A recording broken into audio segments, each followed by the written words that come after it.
Video like जरूर कर लीजिए और ऐसे वीडियो लगातार फ्री में पाने के लिए चैनल को तुरंत सब्सक्राइब कर लीजिए और बेल आइकन को जरूर टैप कर लीजिए ताकि आगे भी सारे वीडियो आपको मिलते रहे। यूट्यूब में फॉलो करते हैं तो प्लीज ये वाला फ्री टेलीग्राम चैनल जरूर ज्वाइन कर लीजिएगा। सारे नोटिफिकेशन सारे अपडेट यहीं पे आते हैं, ध्यान रखिए। नमस्कार दोस्तों, स्वागत है आपका यूपीपीएससी बेस्ट ऑनलाइन कोचिंग के इस यूट्यूब चैनल पर। आज की इस वीडियो में हम लोग प्राचीन भारत के इतिहास के एक महत्वपूर्ण राजवंश चोल राजवंश के प्रमुख शासक राजराज प्रथम के बारे में समझेंगे। दोस्तों, इससे पहले की वीडियो में हम लोगों ने ये समझ रखा था कि चोल वंश की जो स्थापना है ये विजयालय के द्वारा किया गया था। आप यहाँ पर देख सकते हैं जो हम लोगों ने पीछे की क्लास में पढ़ रखा है। चोल वंश के संस्थापक है विजयालय, वास्तविक संस्थापक राजराज प्रथम को माना जाता है। अंतिम शासक राजेंद्र तृतीय होते हैं। इनकी राजधानी तंजौर होती है और बाद में गंगैकोंड चोलपुरम में राजधानी बनती है। उप राजधानी कांची, आवासीय राजधानी पलाईयराई। और इसके बाद यहाँ पे देखिए ये तंजौर इनका उत्कर्ष केंद्र होता है और प्राचीनतम निवास उदयपुर रहा है। राजकीय चिन्ह बाघ है, आप यहाँ पर इनका ध्वज देख सकते हैं जिसमें बाघ प्रतीक चिन्ह के रूप में है। महत्वपूर्ण शासकों में विजयालय है, इसके बाद आदित्य प्रथम है, परांतक प्रथम, गंधरादित्य है, परांतक द्वितीय और उत्तम चोल। इन लोगों के बारे में हम लोगों ने पिछले क्लास में चर्चा कर रखा है। अब यहाँ पर हम लोग देखेंगे राजराज प्रथम। ये शासन बनते हैं 985 ईस्वी में और इनका शासन रहता है 1014 ईस्वी तक। देखिए इनका मूल नाम है अरुमोलीवर्मन, तो मूल नाम जरूर याद रखिएगा, अरुमोलीवर्मन। राजराज, इसने अभिषेक के अवसर पर यह उपाधि धारण की थी। देखिए राजराज जो उपाधि है ये कब होते हैं, जब इनका राज्याभिषेक होता है उस समय ये उपाधि धारण करते हैं। तैलिंग कुलांतक, कलिंग विजय के उपलक्ष्य में जब ये कलिंग को जीत लेते हैं तो तैलिंग कुलांतक नामक उपाधि धारण करते हैं। फिर आगे है सिंगलांतक, सिंघल विजय के उपलक्ष्य में सिंगलांतक उपाधि धारण करते हैं। और जयकोंड, पांड्य विजय के उपलक्ष्य में देखिए इन्होंने कलिंग को विजय किया, सिंघल मतलब जो श्रीलंका है इसको विजय किया और पांड्य को जीत लिया, तो अलग अलग उपाधि धारण करते हैं। तैलिंग कुलांतक, सिंगलांतक और जयकोंड। तो ये मैचिंग में आ सकता है कि किस विजय के बाद इन्होंने कौन सी उपाधि धारण की थी। आगे यहाँ पर दिया चीनी स्रोत में राजराज को लोप्स कहा गया। ठीक है, राजराज इनका नाम लोप्स भी है। जितने भी चीनी स्रोत है मतलब चीन के जो स्रोत हैं इनमें इन्हें लोप्स कहा गया। नीलकंठ शास्त्री महोदय के अनुसार नाम या जिसे उपाधि कहते हैं तो इतिहास का संगीत है और इस राजा को यह संगीत बहुत प्यारी थी। मतलब ये नीलकंठ शास्त्री जी का क्या कहना है कि जो नाम है जो उपाधि है ये इतिहास की संगीत है, मतलब संगीत के समान होता है। और ये जो राजराज प्रथम है इन राजा को ये संगीत बहुत पसंद था, मतलब उपाधियाँ इन्हें बहुत ज़्यादा प्यारी थी। वानवन महादेवी का पुत्र अरुमोलीवर्मन राजराज प्रथम के नाम से 985 ईस्वी में चोल की गद्दी पर बैठता है। इसे चोल साम्राज्य का वास्तविक संस्थापक माना जाता है जिसने चोल राज्य को साम्राज्य में बदल दिया है। देखिए अगर संस्थापक कभी पेपर में आ जाएगा कि चोल साम्राज्य की स्थापना किसने की है तो वो विजयालय है, लेकिन वास्तविक संस्थापक राजराज प्रथम है। उत्तरी श्रीलंका को और मालदीव पर विजय प्राप्त करने वाले प्रथम चोल शासक राजराज प्रथम थे। मतलब ये श्रीलंका से लेकर मालदीव तक विजय प्राप्त करते हैं। आगे यहाँ पर दिया है लोक महादेवी दंत शक्ति विंटकी राजराज की प्रधान रानी थी। देखिए इनकी जो सबसे प्रमुख रानी थी ये विंटकी है, इनका पूरा नाम यहाँ पर दिया है लोक महादेवी दंत शक्ति विंटकी। अब इसके बाद जो महत्वपूर्ण प्रश्न बनते हैं राजराज प्रथम से, तो राजराज प्रथम का जो शासनकाल होता है ये 1014 ईस्वी से लेकर 1044 ईस्वी तक लगभग 30 वर्षों का शासन होता है।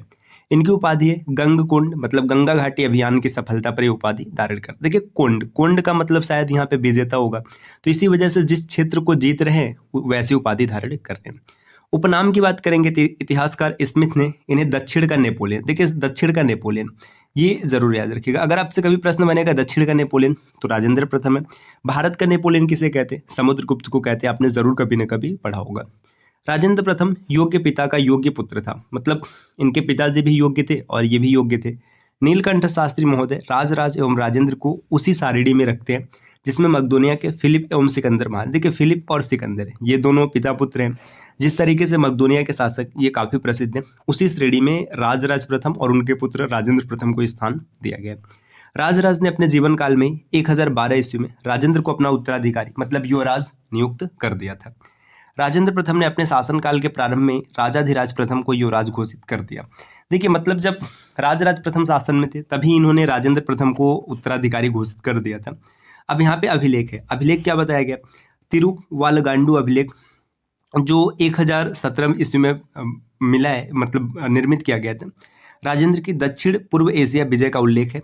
यहाँ पे देखिए करंदे ताम्रपत्र राजेंद्र की सिंघल विजय का उल्लेख इसमें मिलता है। और किलूर अभिलेख तथा सोम्बियन महादेवी अभिलेख इसी के समय का है। तो तिरुवालंगाडु अभिलेख जो है इसमें ये बताया गया कि दक्षिण पूर्व एशिया पर किस प्रकार से विजय प्राप्त करते हैं। नेक्स्ट अगले स्लाइड पर दिया राजेंद्र प्रथम की अन्य उपलब्धियां। इनके अन्य कौन कौन सी उपलब्धियां हैं, तो यहाँ पर राजेंद्र ने सिंचाई के लिए 16 मील मतलब लगभग 40 किमी लंबा तालाब खुदवाया। चोल गंगा तालाब एवं नहर निर्माण की शुरुआत करने का श्रेय भी इन्हीं को जाता है। नेक्स्ट ये कई प्रकार की सोने, चांदी और तांबे की मुद्राएं प्रवर्तित की। इस पर उसकी प्रिय उपाधि गंगेय कोंड चोल अंकित मिली है। ये जरूर याद रखिएगा, गंगेय कोंड चोल ये किसकी उपाधि है, ये कई बार पेपर में बना है, तो राजेंद्र प्रथम आपको नाम याद रखना है। वैदिक साहित्य के अध्ययन के लिए विद्यालय का स्थापना करवाया और पंडित चोल कहलाया। 1033 ईस्वी में राजेंद्र ने ही सर्वप्रथम चीन में एक व्यावसायिक एवं कूटनीतिक दूतमंडल भेजा था। कंबोडिया के खामेर राजा के साथ राजेंद्र प्रथम ने मित्रता स्थापित की थी। और करंदे ताम्रपत्र के अनुसार कंबोज के राजा ने अपनी राजलक्ष्मी की रक्षा हेतु रथ भेजकर राजेंद्र प्रथम से मित्रता की याचना की थी। देखिए कंबोडिया के जो खमेर राजा है यहाँ पे राजेंद्र प्रथम की मित्रता होती है। और करंदे ताम्रपत्र से ये पता चलता है कि कंबोज के राजा ने एक रथ भेजा था और इससे इनसे मित्रता के लिए निवेदन किया था। दोस्तों और आगे बढ़ते हैं, लेकिन इससे पहले कुछ ज़रूरी सूचना है। देखिए अगर आप आरओ या फिर यूपीपीसीएस जैसे एग्जाम की कंप्लीट प्रिपरेशन करना चाहते हैं तो आपको स्टडी फॉर सिविल सर्विसेज के पेड कोर्सेज को ज़रूर ज्वाइन करना चाहिए, जिसके लिए स्क्रीन पर दिख रहे किसी भी नंबर पर आप कॉल या व्हाट्सअप करके जानकारी प्राप्त कर सकते हैं। ये ज्ञान सर का व्हाट्सअप नंबर है, आप यहाँ से व्हाट्सअप के माध्यम से जानकारी ले सकते हैं। आगे बढ़ते हैं। नेक्स्ट देखिए यहाँ पर दिया राजाधिराज प्रथम। अब राजेंद्र प्रथम के बाद जो अगला शासक आते हैं ये राजाधिराज प्रथम आते हैं। इनका शासनकाल होता है 1044 से लेकर 1052 ईस्वी तक। इनकी उपाधियों में अगर देखें तो भूपेंद्र चोल इनकी प्रमुख उपाधि है, विजय राजेंद्र हो गया, वीर राजेंद्र वर्मा, यहाँ पर देखिए आहवमल कुलांतक है, कल्याणपुरम मंडल सोल है, और इसके बाद अश्वमेध याचन। तो ये अलग अलग उपाधियाँ इनकी है, ये ज़रूर याद रखिएगा, क्योंकि जब कोई चीज़ यहाँ पे जैसे इनकी अलग अलग नाम है, 5-6 नाम है, तो पेपर में कहीं से भी प्रश्न आ सकते हैं। राजाधिराज की मृत्यु कुप्पम के युद्ध क्षेत्र में हुई थी। इनकी मृत्यु युद्ध क्षेत्र में हुई थी। युद्ध लड़ते समय ये वीर गति को प्राप्त हुए थे। इसने कल्याणी के चालुक्यों को लूटा और वहाँ अपना वीराभिषेक किया था। उसने कल्याणपुरम में ही विजय राजेंद्र की उपाधि धारण की और राजाधिराज प्रथम कल्याण से एक द्वारपाल की मूर्ति उठा लाए। देखिए जो विजय राजेंद्र है ये उपाधि इन्होंने कहाँ पे धारण किया था, तो यहाँ पे स्पष्ट बताया गया कि जो कल्याणी है वहीं पर इन्होंने ये उपाधि धारण किया था। श्रीलंका के विरुद्ध भी उसे सफलता प्राप्त हुई थी। राजाधिराज प्रथम ने एक अश्वमेध यज्ञ किया था। उसने युवराज का पद पुत्रों को न देकर अपने भाई राजेंद्र द्वितीय को दिया था। देखिए युवराज मतलब जो अगला उत्तराधिकारी होगा, तो इसने अपने पुत्रों को ये पद नहीं दिया, ये पद इसने अपने छोटे भाई को दिया जिसका नाम था राजेंद्र द्वितीय। राजेंद्र प्रथम ये इनसे पहले थे। ठीक, अब यहाँ पर द्वितीय इनके बारे में क्या बताया गया। ठीक है, कोयम युद्ध क्षेत्र में राजेंद्र द्वितीय ने अपना वीराभिषेक और राज्याभिषेक किया और शासक बना। उसने प्रकेसरी की उपाधि धारण की थी। तो प्रकेसरी ये किसकी उपाधि है, राजेंद्र द्वितीय की उपाधि है। देखिए राजेंद्र प्रथम काफ़ी महत्वपूर्ण शासक है, तो वहाँ से मतलब कई बार ऐसे प्रश्न आ जाते हैं कि राजेंद्र द्वितीय से भी कोई डेटा दे दिया जाता है। इसी के समय में 1055 ईस्वी में चोल देश में एक महान अकाल पड़ा था। तो ये जरूर याद रखिएगा, चोल देश में जो अकाल पड़ा था ये राजेंद्र द्वितीय के समय में पड़ा है। आगे है वीर राजेंद्र प्रथम, 1064 से लेकर 1070 तक इनका शासन है। छोटा सा शासन काल है 6 वर्षों का। वीर राजेंद्र अपने एक अभिलेख में कहता है कि उसे 1068 ईस्वी में कडारम को आग से जला डाला और शैलेंद्र शासक ने अपने पैरों की पूजा करवाई। देखिए यहाँ पे ये इसका एक अभिलेख है, इसमें बताया जा रहा है कडारम को आग से जला दिया था और शैलेंद्र शासक से अपने पैरों की पूजा करवाई थी। वीर राजेंद्र का पश्चिमी मतलब कल्याणी चालुक्य नरेश सोमेश्वर प्रथम से युद्ध हुआ था और उसने 1066 ईस्वी में दूसरे कुंडल संगमम युद्ध में चालुक्यों को पराजित कर दिया था। तो इन्होंने भी चालुक्यों को पराजित किया।